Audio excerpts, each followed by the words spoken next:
y estamos presentando formalmente un proyecto de ley para prohibir homenajes. Hola gente, ¿cómo están? Quiero responderle a Juan Ignacio Latorre en este video y espero que la gente me acompañe porque es muy importante de una vez por todas tratar de explicar a las generaciones futuras qué pasó en Chile.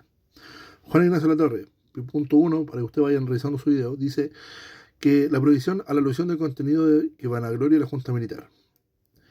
Creo que es súper improcedente descuartar la libertad de expresión, cuando a los chilenos no se les cuenta toda la verdad sobre el quiebre de la democracia y posterior pronunciamiento militar que termina con una dictadura. Y todo aquello intervencionismo extranjero que tuvimos, tanto de Cuba como de Estados Unidos. Esta dictadura finaliza con un plebiscito que indicó que las personas de la época no querían esta forma de dictadura.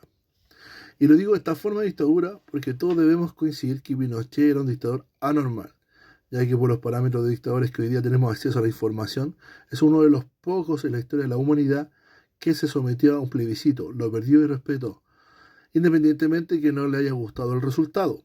Habían salvaguardas que hicieron que el resultado fuese respetado, gracias al general Matei, quien golpeó la mesa y dijo que el resultado se respetaba.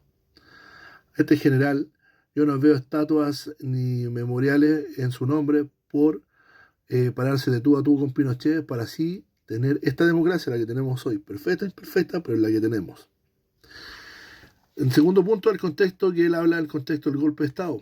Yo quiero señalar que las condiciones del contexto histórico y no ideológico se basa en que en la época Chile era un país pobre.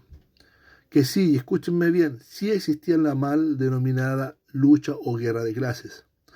Dado que Chile era un país muy latifundista, la tierra estaba en manos de unos pocos y hacían de adrede que la sociedad se mantuviera en la pobreza. No existían reales políticas públicas para la educación, la salud y la vivienda. Y si las habían, siempre habían trabas para que las personas de bajos recursos las consiguieran. Podemos así también ver todos los cuadros estadísticos de desnutrición, de pobreza, analfabetismo de la época.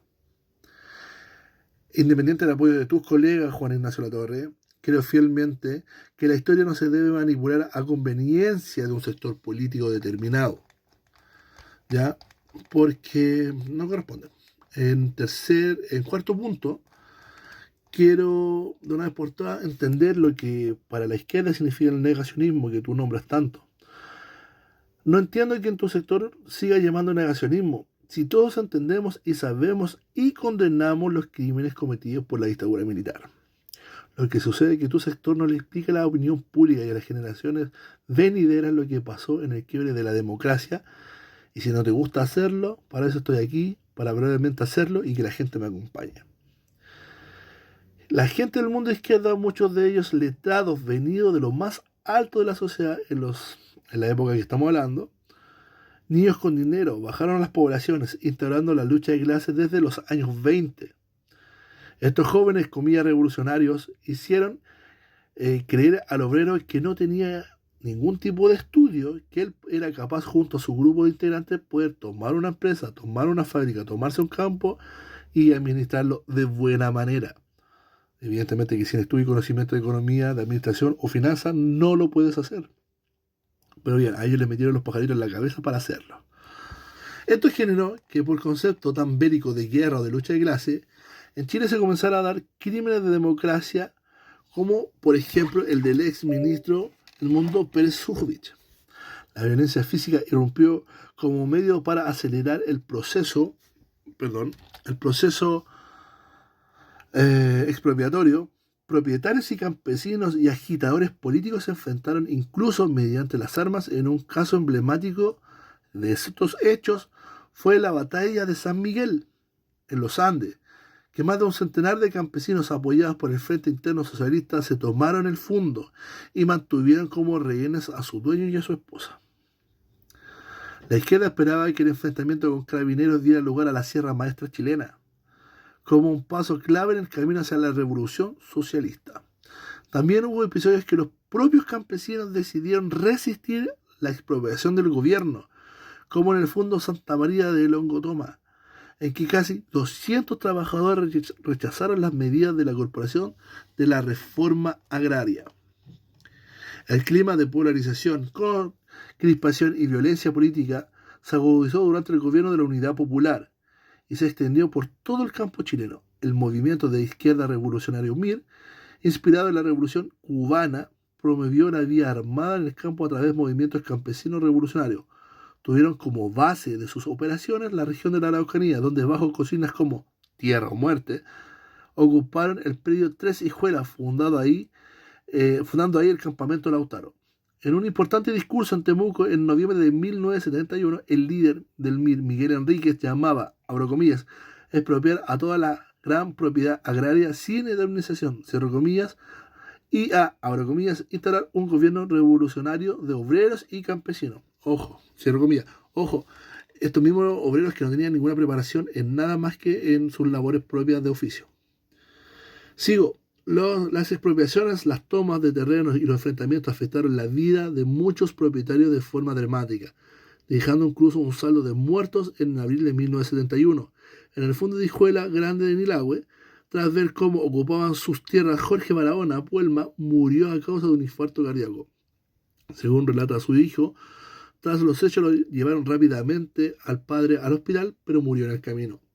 En noviembre de 1970, en el fondo Tregua de Panguipulli, por favor, acuérdense bien, Tregua de Panguipulli, de un modo especialmente trágico, murió Antonieta Machado, quien se suicidó tras la toma, secuestro, saqueo y vejaciones sufridas al interior de su propia casa.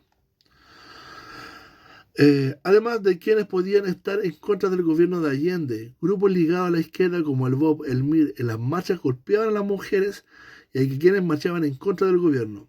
Cabe señalar que el señor Allende no es un presidente por movimiento del pueblo, para el pueblo y por el pueblo, como él decía, sino que era otro más de la aristocracia chilena, quien termina su cuarto intento a la presidencia con un 36.3% y la segunda opción, Alessandri, con un 34.9%.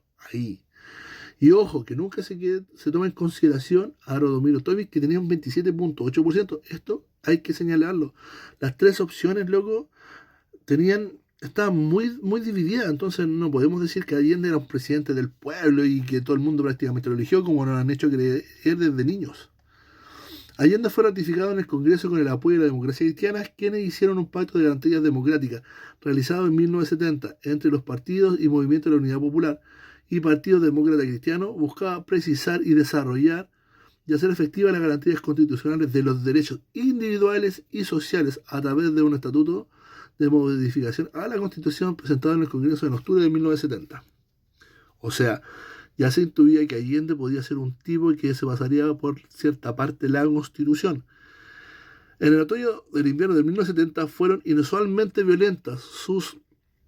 Se multiplicaron los bombazos, los atentados, las ocupaciones de terrenos urbanos, los fundos. El MIR redobló sus asaltos. Aparecieron nuevos grupos violentos, entre ellos algunos conjurando que terminarían con el triunfo de las elecciones del abanderado socialista. El 22 de agosto de 1973, la Cámara de Diputados emitió una declaración en relación al grave quebrantamiento del orden constitucional y legal de la República, del gobierno de la Unidad Popular, luego que esta iniciativa obtuviera amplia mayoría dentro del Congreso. En dicho acuerdo se concluía que el gobierno incurrió en actos de reiterada ilegalidad y incumplimiento de sus obligaciones. Terminó. Según el documento de esta época, el gobierno no había incurrido en violaciones aisladas a la Constitución y a la ley, sino que ha hecho de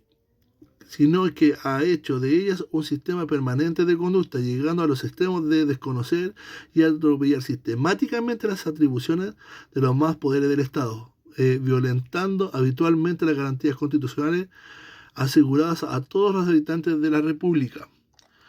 Quinto, y esto es súper corto, si las juventudes del Partido Republicano hicieron un juicio en el 11 de septiembre, eso yo no voy a meter, ellos tendrán que tener su argumento bien sólido y dado para esto.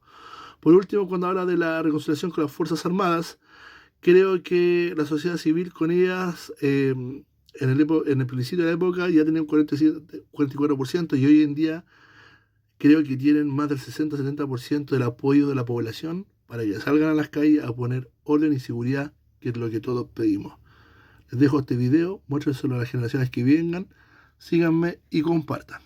Ya les dejo donde saqué la información, Radio Universidad de Chile, Wikipedia, con el tema de los porcentajes. Tengo Fundación Patricio Elwin. Tengo también Biblioteca Nacional del Congreso